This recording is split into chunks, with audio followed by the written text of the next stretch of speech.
Okay, well, welcome to Pensacola Yacht Club. We've now finished the last Sunday of racing. A bit disappointing in terms of the cancellation of the last day. We had a storm front moving in from the north. Wind wasn't spectacular out there, and so racing's been canned for the day. But on the good side, we've got the first and second places. Graeme, new world champion contender 2024, although it's 25. Soren narrowly missed out. Bit unfortunate with some of the cancellations of racing and so on, but at the end of the day, I think we can all agree we've got a worthy world champion again, contender-wise. Graeme, to you first. How did you do it? How did I do it? Yeah. Big question. Yeah. What was the key moment in the week where you thought, I think the key one was the middle day, was it? I think it was the third day of racing. Yeah. When it was that light, switchy breeze we had with the course up near the bridge. Yeah.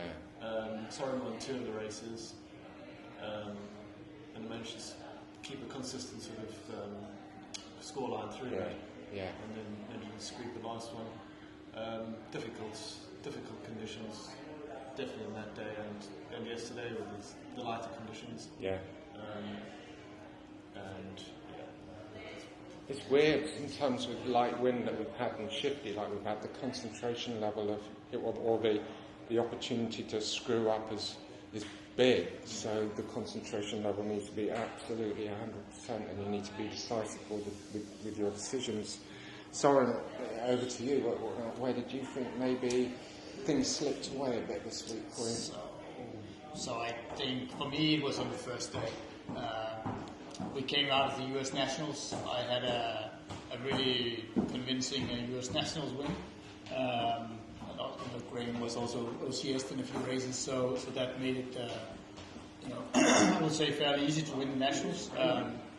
So I came into the Worlds. We had I know you said it wasn't a windy day, but it was a windy day, and I struggled in that with the boat I'm sailing in here. It's not my own boat. So it's not your normal boat. No, it's not my own boat. It's not my own mast. Yeah. So that was definitely my feeling out of that day was, had I just brought my own boat. Yeah. But anyway, I mean, you are where you are, so you're just gonna pick it up from there. I did 2/5 on that day, and I also felt I didn't really have the luck with me. But then on this next day, as Graeme said, I won the first 2 races, and then I screwed up a bit in the last race, right at the end. And those points was actually the defining factor, right?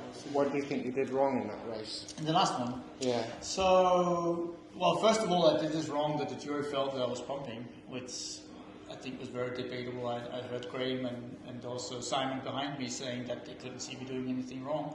The jury felt it, and I respect that. So I had to do my turns, and that I was right behind Graeme at that time, and actually had a plan of just staying with him. I had I didn't feel like I had to beat him in that race. I just needed to stay with him. Yeah.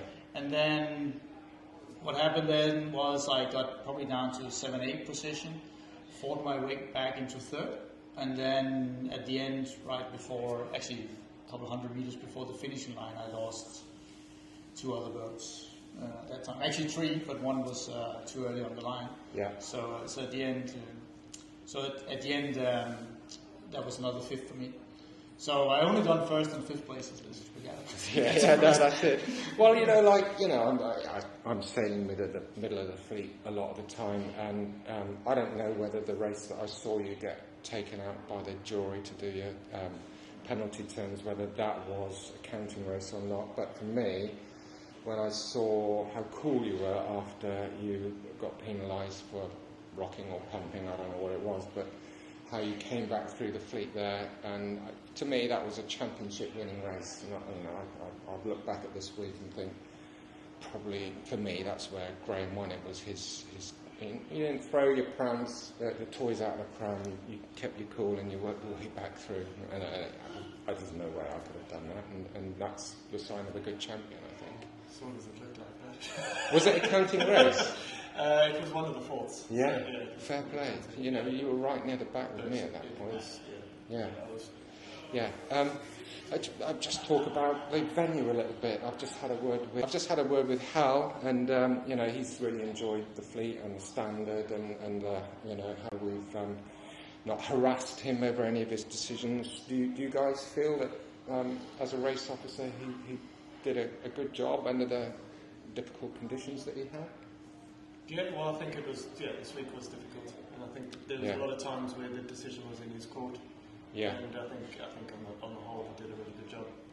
Sorry, you would have wanted to go out today, wouldn't you? You would have hung on till 5 o'clock until it got dark. So perhaps today I wasn't out on the water, so I can't say what's on the water. Right? Yeah. But I definitely feel we had 2 other opportunities where we could have sailed. We had the day that was cancelled due to too much wind, and I think they cancelled that day of racing too early.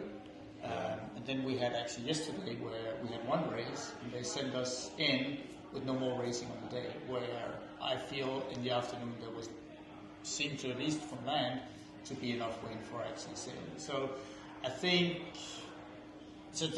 but I would say overall I've been quite happy with their performance here. I think the day where we got 3 races in, where they moved the race course to actually quite far away, I think that was definitely the right decision. It was much better sailing there than where we were.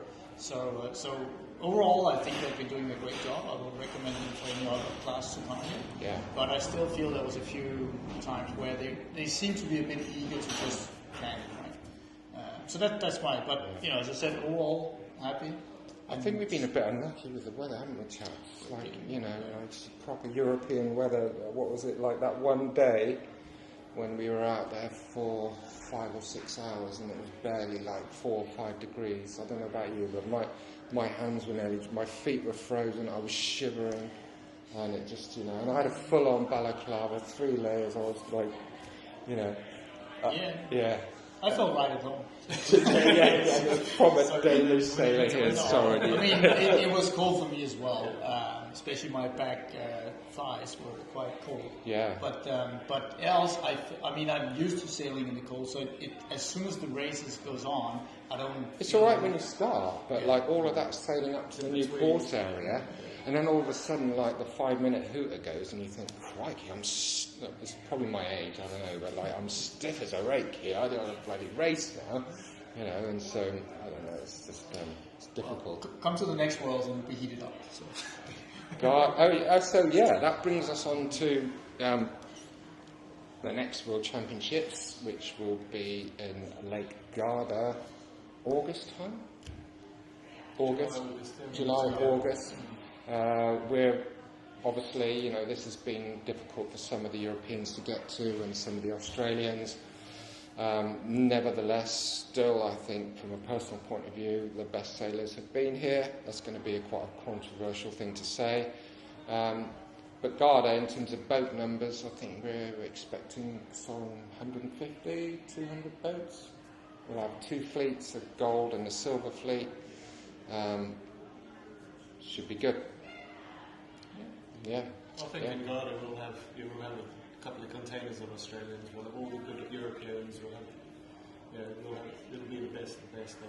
Yeah, but I mean, even if the Australians were here, they wouldn't have won because the 2 best in the world have won first and second. I've got to say that just to wind them up. Well, I mean, some of us beat the Australians last time. So no, so I would say I agree. The Worlds in Lake Garda will be very different, I think, from this one. I think this one, I already expected once I saw who was coming. I started looking at and I was very sure there was going to be a battle between me and Graeme. Yeah. I know Antonio would be there, so as well, and he's a former world champion as well. But I was still feeling that the one I had to beat was Graeme. Yeah. And I think for the Worlds in Melchesney, just to talk about that, for me, it's going to be between Graeme, myself, Graeme, Jesper from Denmark, my current European champion. Yeah. It's going to be Mark Balker from Australia. And then, because it's probably going to be, because it is in Garda, there's an Italian called Marco Ferrari. Yeah. And he sails like a Ferrari. What about the big boy? Yeah, we'll come to that. But Marco is definitely one my, because I've seen him sail on Lake Garda, and also we had the Europeans Marco, where he just came out all the time really well. Yeah. So Marco is also on my favourite top 5, I would say. And then, of course, you have Simon, former world champion from the UK as well. I expect him also in Garda, if the wind picks up. Yeah. Where we're going to be sailing in Melchesney is not as windy as if we were in Riva, as an example. I had some big money on him winning this week, actually. Yeah. It looked good after one day. After the first day. Yeah, so that's my... and then, of course, there's all the Germans, right? You have Christoph Hohlmeier, who was second at the world's last time, and so on. So there are also other guys who will be there in the tunnel, right? But I would say probably 7-8 guys can win it in Melchesney. Yeah. Great. Well, I think, I need to let the guys go back because the prize presentation is happening and the food's being served, and just finish off by saying thanks for watching the video, like and subscribe. Ciao. I might cut that out, but